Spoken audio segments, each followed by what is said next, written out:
নমস্কার বন্ধুরা, সামনেই আসতে চলেছে বৈশাখ মাসের শুক্লপক্ষের একাদশী তিথি মোহিনী একাদশী।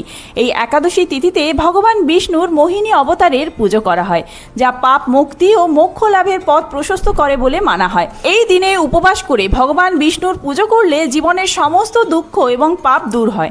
তাই চলুন বন্ধুরা, আজকের ভিডিওতে আমরা জেনে নেব এই বছর অর্থাৎ 2026 সালে মোহিনী একাদশী ব্রত কবে পড়েছে, পঞ্জিকা অনুসারে সঠিক সময়সূচি কী রয়েছে, সারা বিশ্বের পারণ বা ব্রতভঙ্গের সময়সূচি, কিভাবে এই ব্রত পালন করবেন, বৈশাখ মাসের একাদশী তিথি পালনের নিয়ম, এই দিন বাড়িতে বিষ্ণুর পুজো কিভাবে করবেন, প্রধান উপকরণ, নিয়ম এবং মন্ত্রসহ, এছাড়াও এই দিন কি খাবেন, কি খাওয়া যাবে না, কোন কাজগুলি করবেন, কোন কাজ করবেন না, যাতে করে বিষ্ণু এবং মা লক্ষ্মী অত্যন্ত প্রসন্ন হবেন এবং আপনাদের বাড়িতে সুখ শান্তি সর্বদা বিরাজ করবে।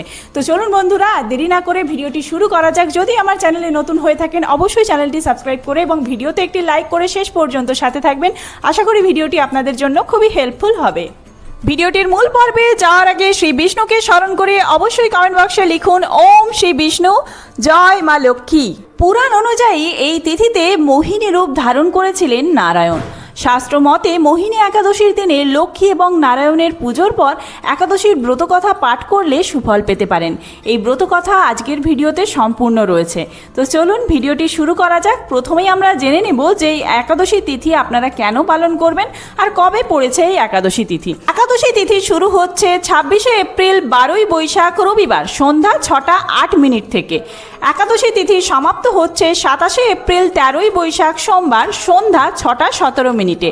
অর্থাৎ এই পরিস্থিতিতে উদয় তিথি অনুসারে 27শে এপ্রিল ব্রত পালন করতে হবে। পরের দিন 28শে এপ্রিল রয়েছে ব্রতভঙ্গ। তবে ব্রতভঙ্গের আগে জেনে নেওয়া যাক যে কিভাবে ব্রত পালন করবেন। সকাল সকাল স্নান করে পরিষ্কার বস্ত্র পরিধান করে উপবাসের সংকল্প নিন। ভগবান বিষ্ণুর মোহিনী রূপের পূজা করুন। পূজার সময় অবশ্যই তুলসী পাতা, ফুল, ফল ও নৈবেদ্য অর্পণ করুন। আপনাদের এই দিনে কিন্তু হলুদ ফুল অর্পণ করতে হবে শ্রী বিষ্ণুকে। এছাড়াও মা লক্ষ্মীর জন্যও কিছু রঙিন ফুল রাখবেন। ওম নমো ভগবতে বাসুদেবায় এই মন্ত্র উচ্চারণ করে চন্দন সহযোগে ফুল এবং তুলসী পাতা অর্পণ করবেন ভগবান বিষ্ণুর চরণে এবং মনে মনে নিজের মনস্কামনা জানাবেন। একইভাবে আপনারা একটি বেল পাতা আর রঙিন ফুল নিয়ে চন্দন সহযোগে মা লক্ষ্মীর চরণে অর্পণ করবেন এবং ওং শ্রীং লক্ষ্মী দেব্যই নমঃ এই মন্ত্র জপ করবেন। মনে রাখবেন ভগবান বিষ্ণুর পুজো করলে কিন্তু লক্ষ্মী মায়েরও পুজো করতে হয়। শ্রী বিষ্ণুর পছন্দের ভোগ প্রসাদ হিসেবে আপনারা যে কোনো হলুদ রঙের মিষ্টান্ন এই দিনে অর্পণ করতে পারেন। এছাড়াও সাদা মিষ্টান্ন অর্পণ করলেও হবে। আর সব শেষে আপনারা ধূপ দ্বীপ দেখিয়ে আরতি করবেন। অবশ্যই ধুনো জ্বালাবেন, যে কোনো একাদশী তিথিতে ধুনো জ্বালাবেন। বাড়ির সমস্ত জায়গায় ধুনো দেখাবেন আর সন্ধ্যার সময় একটি ঘিয়ের অথবা সর্ষের তেলের প্রদীপ জ্বালিয়ে দেবেন। একাদশী ব্রতের নিয়ম অনুযায়ী পরের দিন অর্থাৎ দ্বাদশীর দিন সকালে শুভ মুহূর্তে পারণ করে ব্রতভঙ্গ করুন। পারণের শুভ সময় কি রয়েছে চলুন জেনে নেওয়া যাক।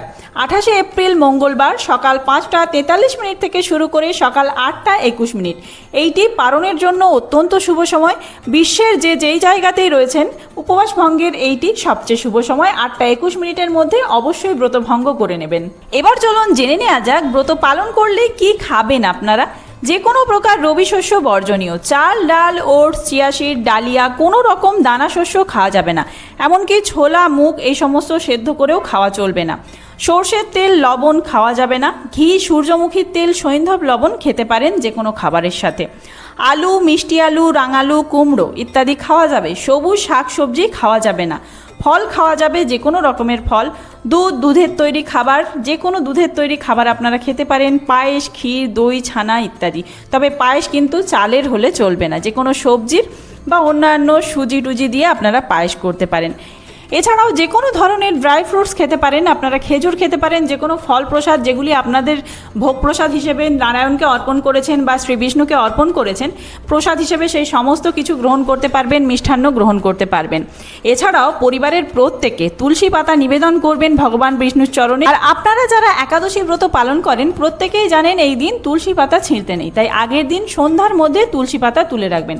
তবে বৈশাখ মাসের এই একাদশী ব্রতে কিন্তু আপনাদেরকে তুলসীতে জলদান জলদান করতে হবে এবং তুলসী পরিক্রমা করতে হবে। তুলসীকে 3 বার করে অথবা 5 বার 7 বার প্রদক্ষিণ করবেন এবং জলদান করবেন। বৈশাখ মাসে প্রচণ্ড দাবদাহে যেহেতু বসুঝাড়া দেওয়া হয়, তাই জন্য এই দিন কিন্তু জলদান করতে হবে তুলসীতে।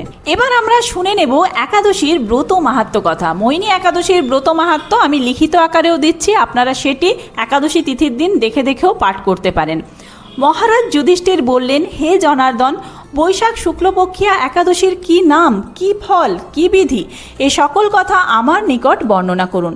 উত্তরে ভগবান শ্রীকৃষ্ণ বললেন, হে ধর্মপুত্র, আপনি আমাকে যে প্রশ্ন করছেন, পূর্বে শ্রী রামচন্দ্র বশিষ্ঠের কাছে এই একই প্রশ্ন করেছিলেন। তিনি জিজ্ঞাসা করেছিলেন, হে মুনিবর, আমি জনক নন্দিনী সীতার বিরহজনিত কারণে বহু দুঃখ পাচ্ছি, তাই একটি উত্তম ব্রতের কথা আমাকে বলুন, যার দ্বারা সর্ব পাপ ক্ষয় ও সর্ব দুঃখ বিনষ্ট হয়। এই কথা শুনে বশিষ্ঠ বললেন, হে রামচন্দ্র, তুমি উত্তম প্রশ্ন করেছ। যদিও তোমার নাম গ্রহণেই মানুষ পবিত্র হয়ে থাকে, তবুও লোকের মঙ্গলের জন্য তোমার কাছে সর্বশ্রেষ্ঠ ও পরম পবিত্র একটি ব্রতের কথা বলছি। বৈশাখ মাসের শুক্লপক্ষীয় একাদশী মোহিনী নামে পরিচিত। এক মনে এই ব্রত কথা শ্রবণ করলে সমস্ত পাপ বিনষ্ট হয়। বহু যুগ আগে পবিত্র সরস্বতী নদীর তীরে ভদ্রাবতী নামে সুন্দর নগরী ছিল। চন্দ্রবংশজাত ধৃতিমান নামে এক রাজা সেখানে রাজত্ব করতেন। সেই নগরীতে ধনপাল নামে এক বৈশ্য বাস করতেন। তিনি ছিলেন পুণ্যকর্মা এবং সমৃদ্ধশালী ব্যক্তি। সুমনা, দুত্তিমান, মেধাবী, সুকৃতি ও ধৃষ্টবুদ্ধি নামে তার 5 জন পুত্র ছিল।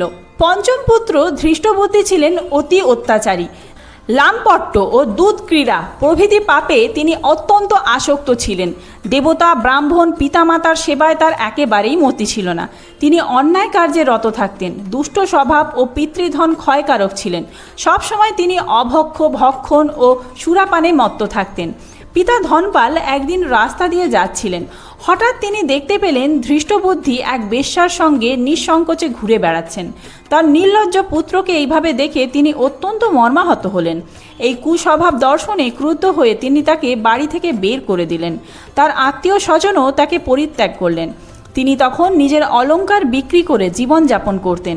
কিছুদিন এইভাবে চলার পর অর্থাভাব দেখা দিল। ধনহীন দেখে সেই বেশ্যাও তাকে ত্যাগ করলেন। দুষ্কর্মের ফলে কেউ কখনো সুখী হতে পারে না। ধৃষ্টবুদ্ধিও তাই দুঃখ শোকে জর্জরিত হলেন। এভাবে অনেক দিন অতিবাহিত হলো। কোনো পুণ্য ফলে হঠাৎ একদিন তিনি কৌণ্ডিল্য মুনির আশ্রমে উপস্থিত হলেন। বৈশাখ মাসে ঋষিবর গঙ্গা স্নান করে আশ্রমের দিকে ফিরছিলেন। শোকাকুল ধৃষ্টবুদ্ধি তার সামনে উপস্থিত হলেন। ঘটনাক্রমে ঋষির বস্ত্র হতে এক বিন্দু জল তার গায়ে পড়ল।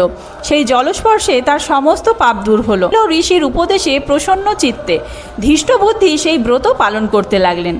হে মহারাজ রামচন্দ্র, এই ব্রত পালনে তিনি নিষ্পাপ হলেন, দিব্যদেহ লাভ করলেন। অবশেষে গরুড়ে আরোহণ করে সকল প্রকার উপদ্রবহীন বৈকুণ্ঠ ধামে গমন করলেন। হে রাজন, ত্রিলোকে মোহিনী ব্রত থেকে আর শ্রেষ্ঠ ব্রত নেই। যজ্ঞ, তীর্থস্থান, দান ইত্যাদি কোনো পুণ্যকর্মই এই ব্রতের সমান নয়। এই ব্রত কথা শ্রবণে, কীর্তনে সহস্র গোদানের সমান ফল লাভ করা যায়। তো বন্ধুরা, আজকের ভিডিওটি এই পর্যন্তই। খুব তাড়াতাড়ি নতুন কোনো ভিডিও নিয়ে আসছি। সেই সমস্ত ভিডিও দেখার জন্য অবশ্যই চ্যানেলটি সাবস্ক্রাইব করে সাথে থাকবেন এবং এই ভিডিওটি যদি হেল্পফুল হয়ে থাকে বন্ধুদের মধ্যে অনেক বেশি শেয়ার করবেন। ধন্যবাদ।